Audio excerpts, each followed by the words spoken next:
Buenas noches, audiencia, sean bienvenidos, bienvenidas a un nuevo episodio. Me alegra muchísimo tenerlos aquí, compartiendo otra noche juntos, porque hoy volvemos con un tema que a muchos de ustedes les encanta, por lo misterioso y aterrador que resulta este tema. Nunca salgas si ya estás acostado.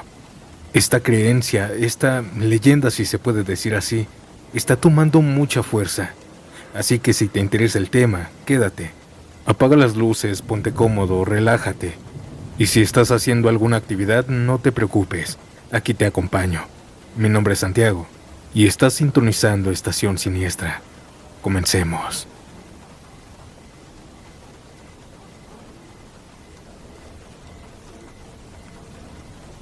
A veces no se trata de supersticiones. A veces son advertencias que pueden salvarte la vida. Mi nombre es Mariana. Tengo 40 años y soy de Manzanillo. No sé si lo que voy a contarles sea una casualidad o algo más, pero desde esa noche entendí por qué mi papá siempre me decía, si ya estás dormida, ya no salgas, porque la noche no siempre te recibe igual. Esto me pasó hace un año más o menos, en el mes de julio. Yo en ese tiempo trabajaba en una tienda de conveniencia cerca del centro, y salía todos los días a las 9 de la noche. Era viernes y recuerdo bien porque los viernes eran mis días favoritos. Descansaba sábados y domingos, así que podía dormir hasta tarde sin preocupaciones.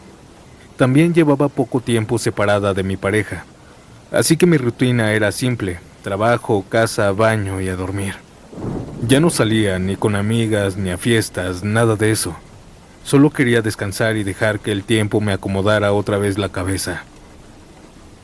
Aquella noche me dormí rápido.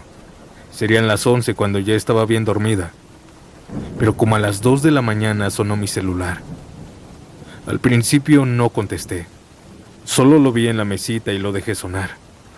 Vi el nombre de mi mejor amiga, la que siempre ha sido bien alegre, la típica amiga parrandera que siempre anda animando a todas.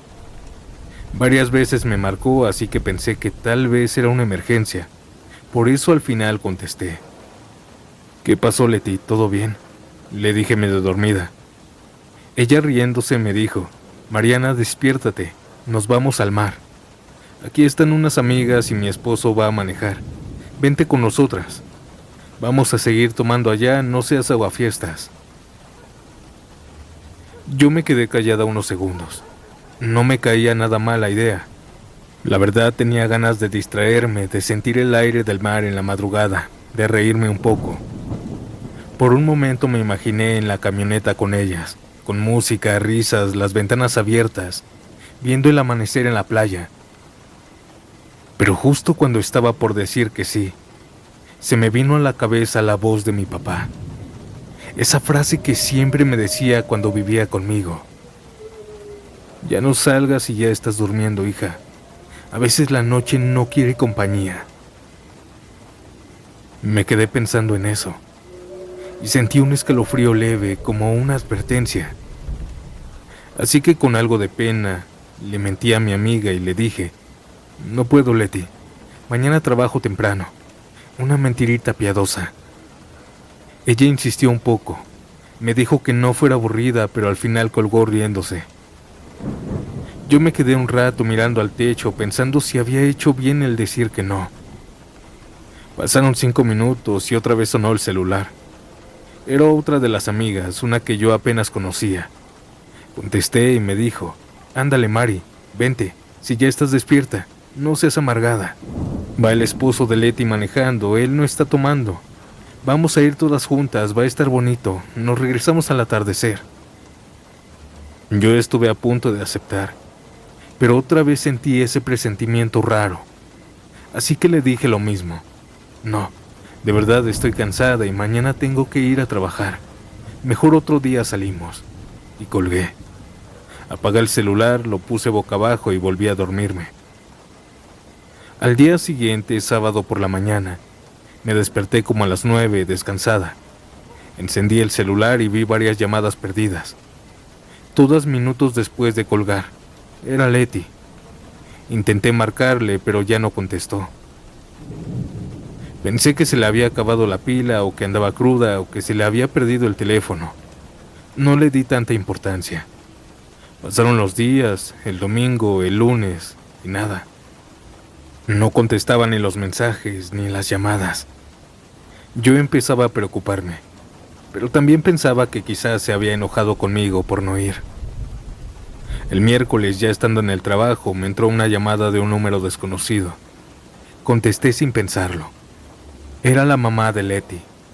Se le notaba la voz temblorosa y me dijo: «Eres Mariana, ¿verdad?» «Sí, señora, dígame». «Soy la mamá de Leti. Solo quería saber si ya te enteraste». Le dije que no, y entonces ella empezó a llorar, tanto que apenas podía hablar. Entre sollozos me contó que su hija, junto con las amigas y el esposo, sí habían salido esa madrugada rumbo al mar, que iban tomando desde antes de salir, y que el esposo, aunque decía que no tomaba, al final sí había tomado con ellas. En el trayecto, en una curva de la autopista hacia el mar, el hombre perdió el control.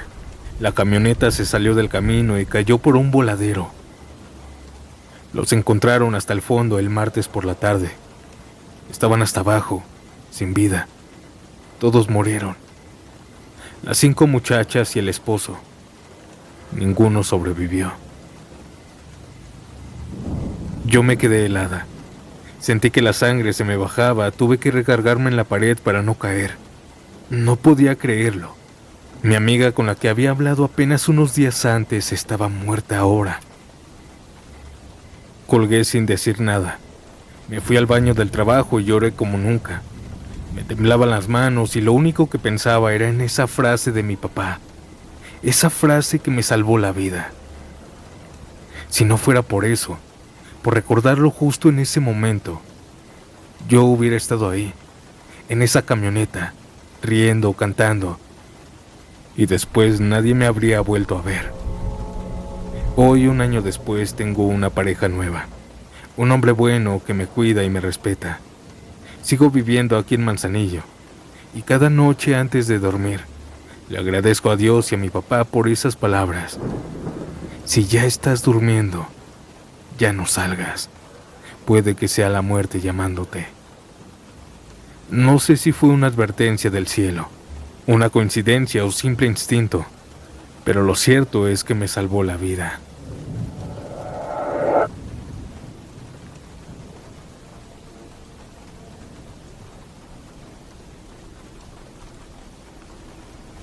No soy de contar estas cosas, pero cada vez que recuerdo lo que pasó esa noche se me pone la piel de gallina. Todo ocurrió hace como 7 años, en un distrito pequeño que se llama Villa El Salvador, en Perú. Era un jueves cualquiera. Esa noche estábamos tranquilos en casa. Mis padres ya dormían y yo estaba en la sala jugando videojuegos con el volumen bajito para no despertarlos. Era como la 1 de la mañana. El silencio era tan pesado que hasta podía escuchar los perros ladrando a lo lejos y el ruido de los carros pasando de vez en cuando. Mi hermano Cristian había llegado temprano del trabajo, tipo 10 de la noche.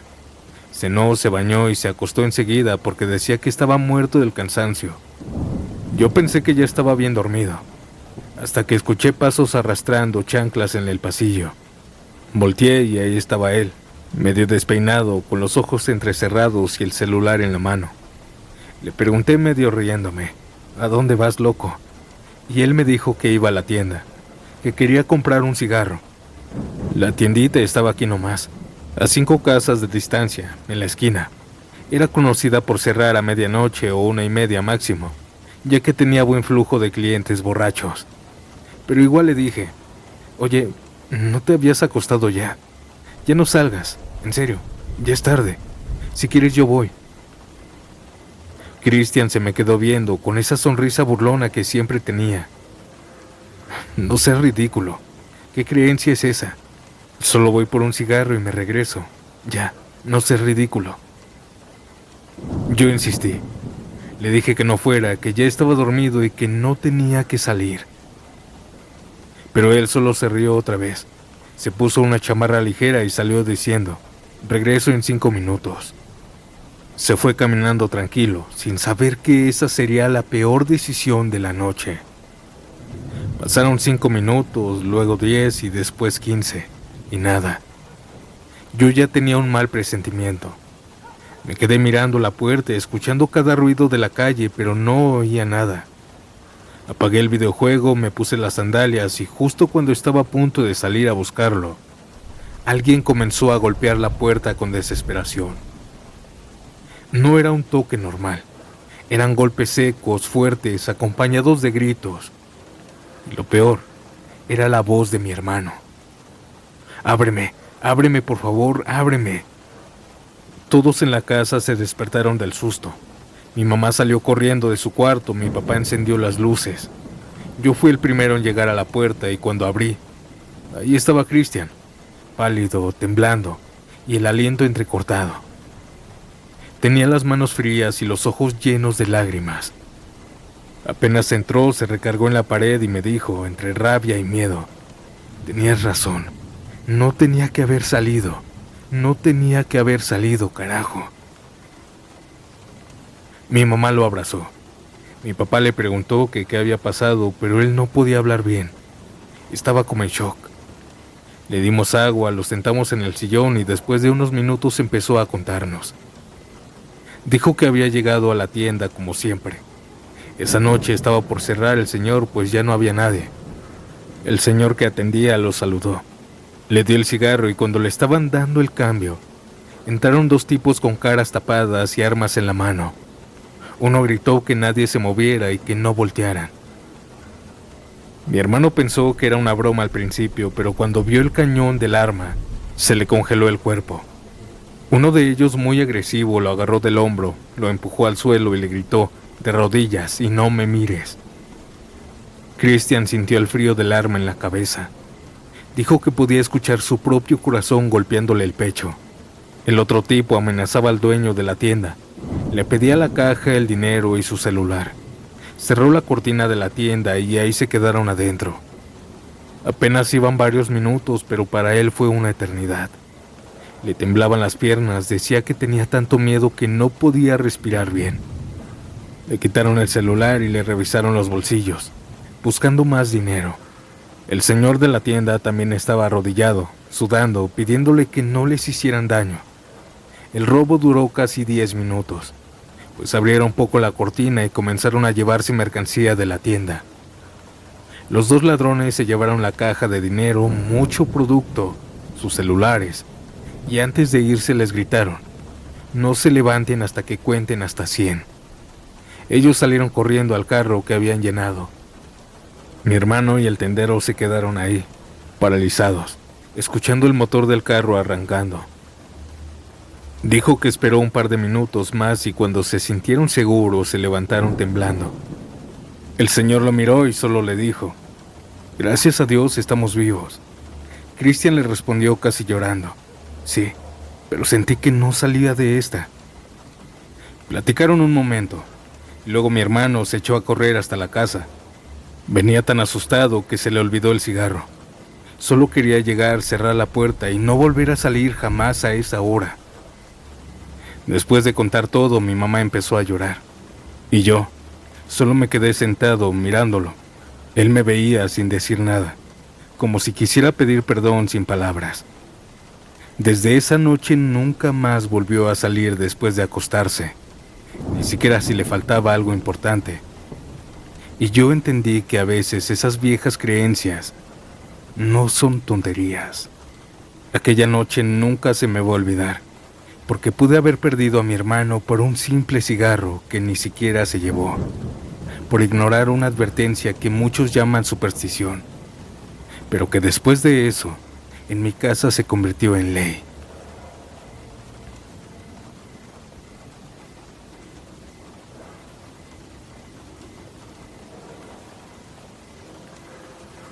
No siempre salir después de estar acostado lleva a tragedias.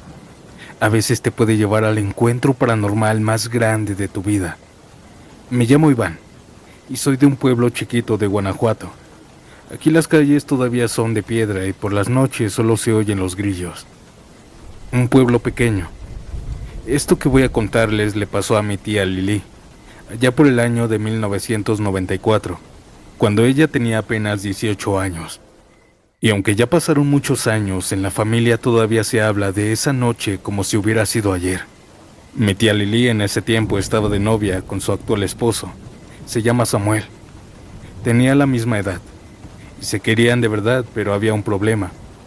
Los papás de mi tía no lo querían porque él venía de una familia humilde, de campo. Y los de mi tía se creían más por tener tiendita y tierras. Cosa que a mi tía no le importaba. Así que ellos se veían a escondidas. Casi todas las tardes en lugares donde nadie los veía. A veces detrás del panteón, otras veces en un puente viejo que había en el pueblo. Apenas llevaban 2 meses de novios, pero ya estaban muy encariñados. Una tarde, como a eso de las 3, mi tía lo estaba esperando en ese puente donde siempre se veían. El sol estaba fuerte. Mientras lo esperaba, llegó uno de los amigos de Samuel. Le dijo que venía a darle un recado, que Samuel no podía verla, pues sus papás de ella ya se habían enterado de que seguían viéndose a escondidas. Mi tía se puso triste, bajó la mirada y se fue regresando despacito a su casa.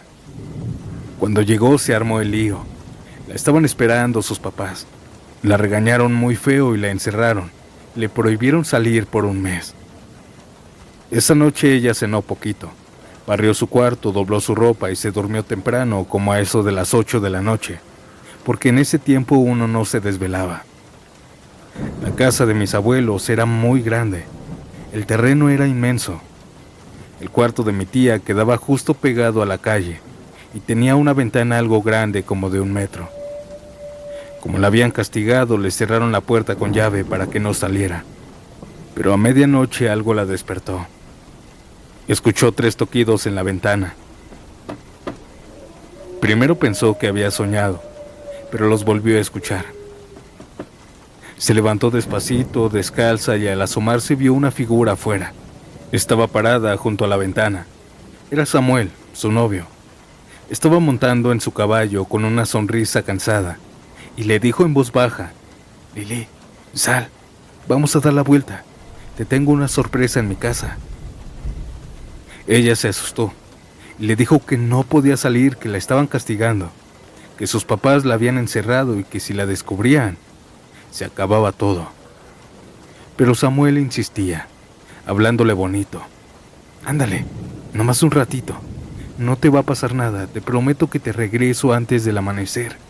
No se van a dar cuenta». Mi tía dudó un momento, pero al final cedió. Se puso un suéter, estaba haciendo mucho frío.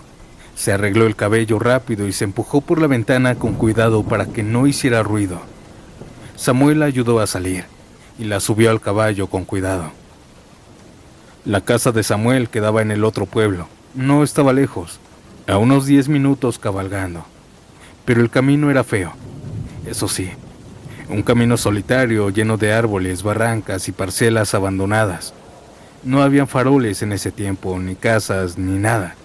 Solo se alumbraban con una linterna de mano. Al principio todo iba bien, pero cuando salieron del pueblo y ya iban a medio camino de aquel tramo solitario, mi tía empezó a escuchar algo. Decía que eran pasos humanos. Al principio pensó que eran los cascos del caballo, pero no. Esos pasos se escuchaban junto a ellos, corriendo al mismo ritmo. Samuel también los oyó. Se miraron sin decir palabra. La noche estaba tan oscura que no se veía nada, pero era imposible no ver a quién se escuchaba junto a ellos. Los pasos seguían, pegaditos. Samuel alumbraba hacia los lados, pero no se veía nada. Así que aceleraron el paso por miedo. El caballo empezó a correr a gran velocidad. Mi tía se agarró fuerte por el miedo a la velocidad. Pero aquellos pasos corrían igual de rápido que el caballo. Era imposible.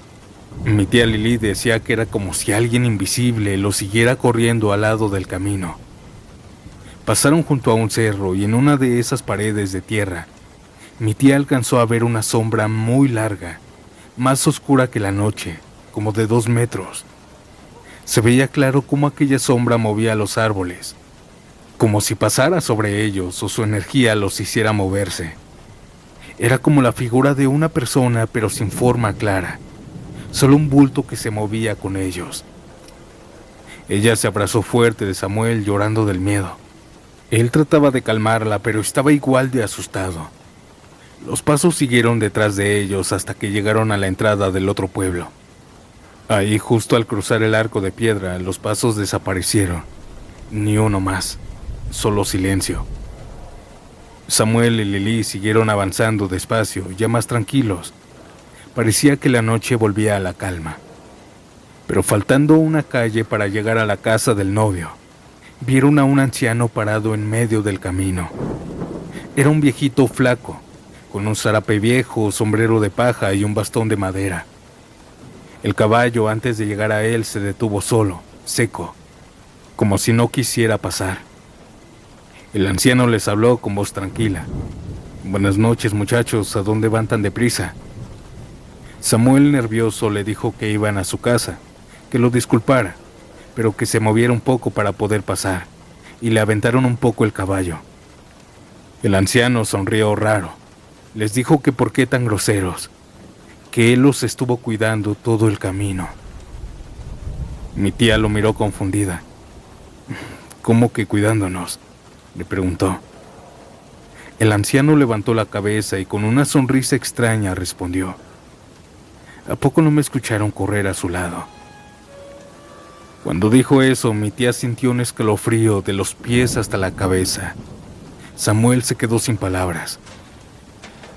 El viejito se hizo a un lado y mientras ellos pasaban, se empezó a reír bajito. Una risa que mi tía decía que no era normal.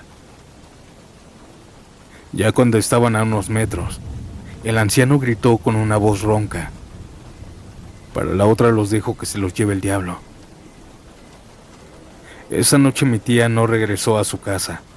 Se quedó con su novio hasta el amanecer. Y al día siguiente aceptó el castigo sin decir una sola palabra. Nunca más volvió a escaparse. Pero lo más raro es que según cuentan los vecinos y Samuel, mi tío Samuel, que ese anciano nunca más volvió a aparecerse por el pueblo. Nadie sabía quién era. Mi tía siempre dice que no sabe si fue un espíritu o un ánima o algo más, pero que desde esa noche cree en la creencia de no salir después de estar acostado, porque tal vez uno no siempre encuentra la muerte, pero sí algo que no pertenece a este mundo.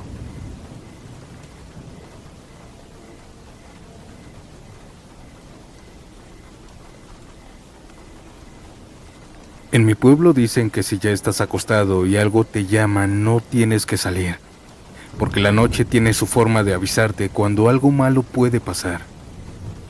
Me llamo Eusebio Vargas.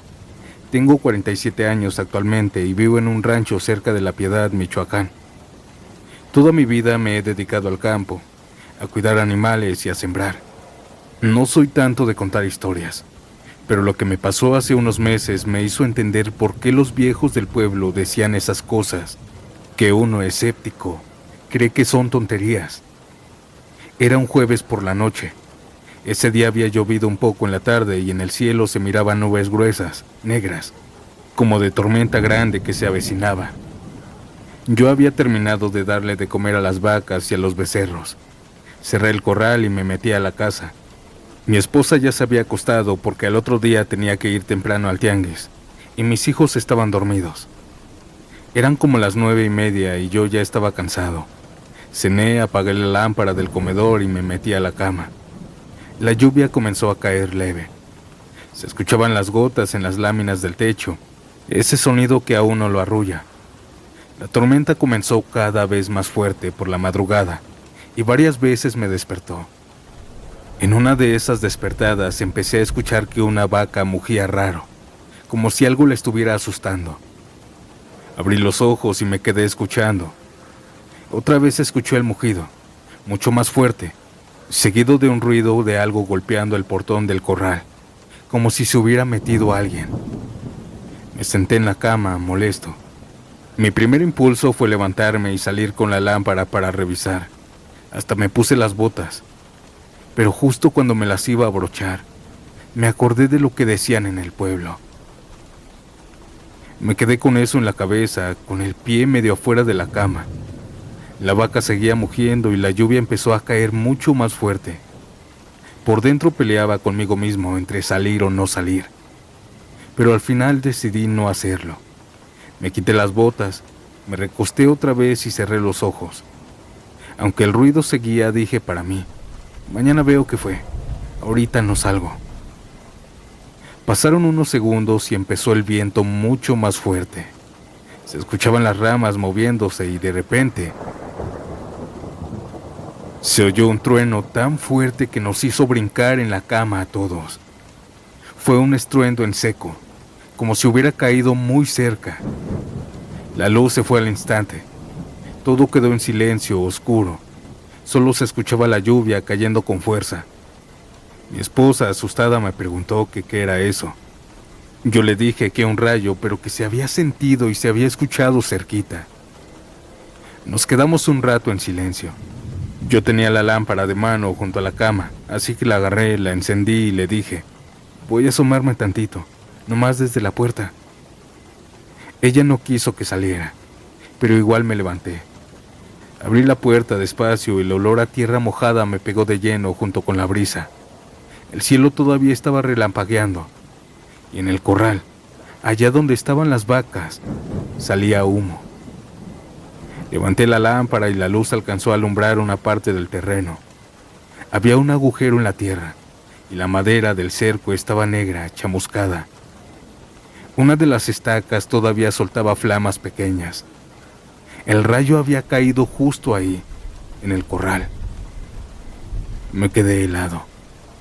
Esa era exactamente la parte donde yo hubiera estado parado si hubiera salido cuando escuché el ruido. Si no me hubiera acordado de las palabras que decían en el pueblo, ahí me habría quedado. No dije nada, solo apagué la lámpara y cerré la puerta. Me volví a acostar, todavía temblando del susto, de lo que hubiera podido pasar. Mi esposa me preguntó que qué había visto y solo le dije que nada, que solo había caído un rayo pero muy cerca. Me quedé mirando el techo en silencio, pensando en todo lo que pudo pasar, en cómo a veces uno no entiende esas creencias viejas hasta que la vida te da una lección directa. Al día siguiente, cuando amaneció, fui a revisar bien. Había una marca negra en el suelo, como si el rayo hubiera rajado la tierra, y uno de los postes estaba partido por la mitad. La vaca que había mugido estaba viva, de milagro, pero muy nerviosa, como si supiera que la muerte pasó rozándola. Desde esa noche nunca volví a salir después de acostarme.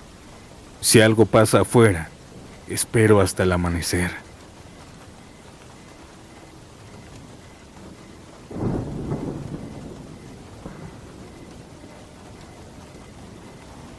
Soy de un rancho que está entre Celaya y Juventino Rosas, y desde hace 11 años no pasa un solo mes que no recuerde aquella noche. No porque yo hubiera estado ahí, sino porque pude estarlo. Y si no hubiera hecho caso a lo que me decía mi abuelo, probablemente hoy también estaría desaparecido, como ellos. Todo pasó en abril del 2013. Era viernes y yo había trabajado todo el día ayudando en una bodega de granos. Regresé a casa cansado y me acosté temprano. Eran como las 10:30 de la noche cuando me quedé completamente dormido. Andaba en mi quinto sueño cuando sonó mi celular. Era Toño, uno de mis primos más cercanos. Contesté medio dormido y me dijo emocionado, Oscar, cáile a la casa del güero. Va a haber una reunión grande, trajeron carne asada, chelas. Va a estar bueno, vente para acá. Yo le respondí que no, que yo ya estaba acostado y que mañana me iba a levantar temprano. Pero me insistió. No seas amargado, hombre. Nomás un rato, vamos todos, el güero, el pato, el meno. Somos como 15 personas. Paso por ti en 10 minutos, ¿te parece? Me quedé callado, dudando. A mí también me daban ganas, no les voy a mentir. Era joven, tenía energía y siempre me gustaban las fiestas de rancho. La música en vivo, el olor a carne asada, la tierra levantándose bajo las botas mientras bailabas. Así que me arreglé. Estaba a punto de salir, pero mi papá me escuchó. Me comenzó a decir que ya no tenía que salir. Yo le dije que nada más iba a ir un rato con mis primos. pero él comenzó a decirme muy angustiado que ya estaba durmiendo, que ya no tenía que salir, que tenía que quedarme a descansar hasta que mi ángel de la guarda volviera conmigo. Solo me reí, pero decidí hacerle caso, pues mi papá muy pocas veces se comportaba de esa manera. Le marqué a Toño y le dije que no iba a ir, que fueran ellos, que yo me quedaba. Se burló un poco, me dijo abuelito y colgó. Abracé a mi papá, él me dijo que muchas gracias y me metí a mi cuarto. Me volví a dormir. A la mañana siguiente todo estaba tranquilo. Así pasaron los días. Una mañana fui al campo a ayudarle a mi papá y cuando regresé al mediodía había varias patrullas pasando por la calle del Güero. No me imaginé nada raro. Pensé que era algún pleito. Pero en la tarde me llegó la noticia, no de mi familia. Ellos todavía no querían hablar del tema. Una señora vecina con la cara pálida me dijo: ¿supiste lo de la casa del Güero?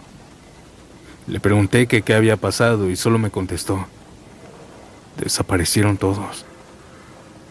Se me hizo raro, así que comencé a preguntar, pero no sabía tanto. Fui corriendo a la casa del Güero donde había sido la fiesta. Ahí estaba la policía, investigando. Lo poco que vi fue el portón que estaba abierto, el asador apagado, la mesa vacía. Habían vasos tirados, pero no había nadie. Su negocio estaba cerrado desde hace días. Los vecinos dijeron que la música se escuchó hasta la madrugada y que después hubo un silencio total. Pero un señor comentó algo. Dijo que vio cómo todos se fueron caminando hacia el monte, como si fueran a seguir la fiesta allá, pero nunca regresaron. Las autoridades buscaron durante semanas, helicópteros, perros, gente del pueblo, pero nada, ni rastro, ni ropa, ni huellas. Era como si el monte se los hubiera tragado. Yo no podía dejar de pensar que pude haber estado con ellos. Así pasaron los años sin saber de mis primos, de sus amigos, de todos ellos. Con los años empezaron los rumores, que el Güero había hecho una promesa con alguien, que en esa fiesta habían aparecido hombres vestidos de negro, que ellos se los llevaron a todos. Pero la versión más común, la que más miedo da, es que algo los llamó, que esa noche la fiesta no era para ellos, que esa noche la fiesta eran ellos, y que por eso nunca volvieron. Han pasado más de 11 años. Sus familias todavía los recuerdan, y cada tanto algún campesino dice haber escuchado gritos lejanos en el monte, como si allá en medio de la nada, la fiesta siguiera. Mis tías han ido a investigar, pero no encuentran nada. Así que no puedo decir si es cierto o es verdad que suceden esas cosas. Yo no me acerco, y a pesar de todas esas extrañas cosas paranormales, entiendo que esa noche algo me protegió. Tal vez las creencias, tal vez fue el miedo, no sé. Solo que si me hubiera levantado, yo también hubiera caminado hacia ese monte. Esta fue la historia de mis primos, audiencia. Tómenlo como gusten. Algo paranormal, algo extraño. Quizá alguien se los llevó o solo se perdieron. O alguien los desapareció. ¿Quién sabe? En el monte se ocultan muchas cosas extrañas. Buenas noches a todos.